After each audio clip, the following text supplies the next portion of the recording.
Hello, everybody.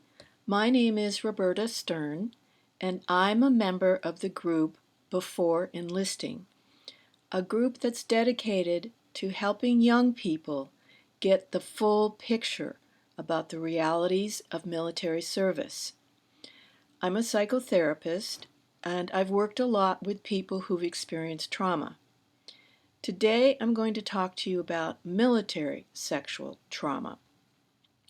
And I do have to warn you, many of the details of the sexual assault cases I talk about today are really hard to hear. Hopefully you've had a chance to look at the video talk I made on PTSD, post-traumatic stress disorder, so you have a sense of how PTSD and trauma affect service members. Another key reason why some military personnel develop PTSD is from military sexual trauma. This includes sexual harassment or sexual assault while in the military. Military sexual trauma can happen to both men and women, but it's most common among female soldiers and can happen during boot camp, wartime, or peacetime. It's estimated that 3 out of 10 women in the military have been sexually assaulted, making enlisted women twice as likely as civilian women to experience sexual violence. Also, it's important to know that approximately 75% of homeless female veterans have been sexually assaulted. 75%. It may surprise you to know that women are much more likely to be assaulted by a fellow soldier than killed in combat. And the numbers are increasing, with estimates of 70 incidents of sexual assault per day. It's a rare female soldier who has not been harassed. Sexual harassment runs the gamut from unwanted touching of your body to being called nasty names, being walked in on by a male soldier while you're in the shower, being harassed or attacked when you go to the bathroom in the middle of the night, to being sexually assaulted or raped. Even a woman officer with rank and position is not protected from being sexually harassed or assaulted, as in this example. A woman officer with rank and position is 100% sure she can count on her fellow soldiers in a live combat situation. But she is also 100% sure she is not safe from sexual assault by these same fellow soldiers at night. So she pushes her dresser up against the door to protect herself from her fellow soldiers.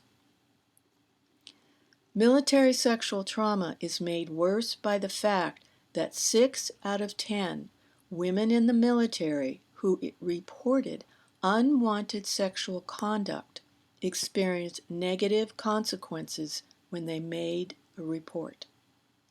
Sometimes they are viciously punished for reporting the assault, as this female soldier describes.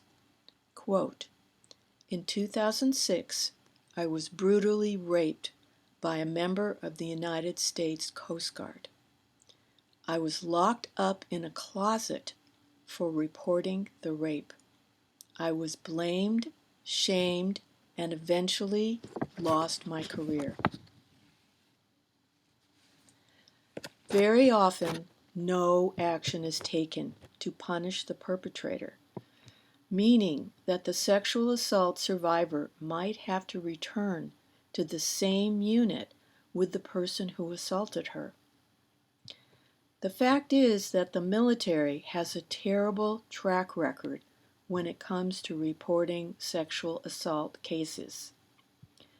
The tendency is for the military to cover up these cases at all costs. One horrific example of this concerns the case of Lavina Johnson, a soldier in Iraq. In 2005, 19-year-old Lavina joined the military right out of high school because she did not want her parents to bear the cost of putting her and her sister through college. 8 weeks after arriving in Iraq, she died. The military told her parents that she committed suicide, but the evidence on her body indicated that she'd been brutally beaten, raped, then set on fire. To this day, the military continues to maintain that it was suicide, despite overwhelming evidence to the contrary. The fact is that in the military, the commanding officer has ultimate power to decide what happens in these cases. If it were a similar case in a civilian court, he would be required to remove himself because he's too close to the case and therefore an unreliable judge of what needs to happen. But not in the military. The commanding officer, who might even be complicit in the sexual assault case or be biased against reporting such cases, is free to make any decision he wants. He may decide that, due to the needs of the mission, it would be better to just transfer the female soldier to another base. He might decide to label the woman unfit for duty because of the psychological distress she is suffering from the assault. This results in her being discharged against her will and against her best interests. These decisions may be made while her perpetrator continues on in his military career.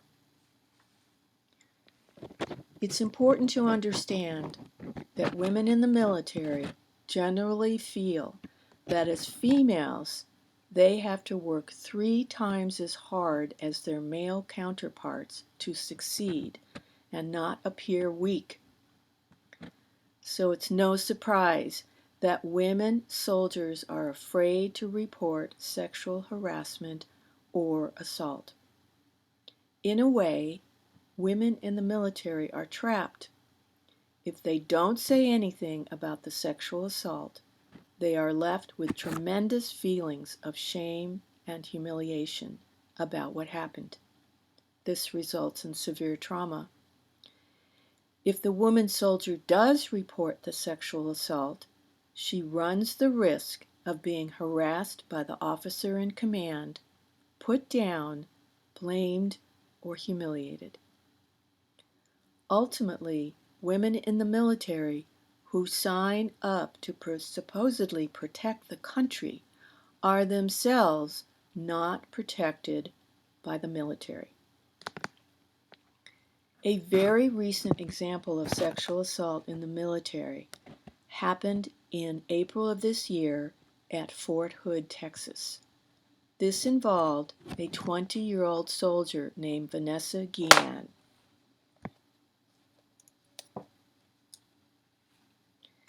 You might have read about her case in the news. Her family reported that she talked about being sexually harassed by a fellow soldier. She was afraid to say anything, though, because of fear of being punished. She disappeared after she went on a work-based errand on April 22nd. Unbelievably, the military did nothing to look into her disappearance for 2 months. Following national pressure, led by her family, the Army finally began to treat the case as a criminal investigation. She had, in fact, been murdered in her workplace by somebody in her command, bludgeoned, then cut to pieces, hauled out of her workplace, burned, and buried. This horrific crime was being ignored, if not directly covered up by the Army. She was just 22 years old when she died and had been eager to succeed in the Army. Obviously, these are very serious things to keep in mind when you are considering joining the military. Military recruiters are not likely to talk to you about the risks of military sexual trauma. I strongly encourage you to do more research online about this topic so you can make as well-informed a decision as possible about joining the military. And I thank you for listening.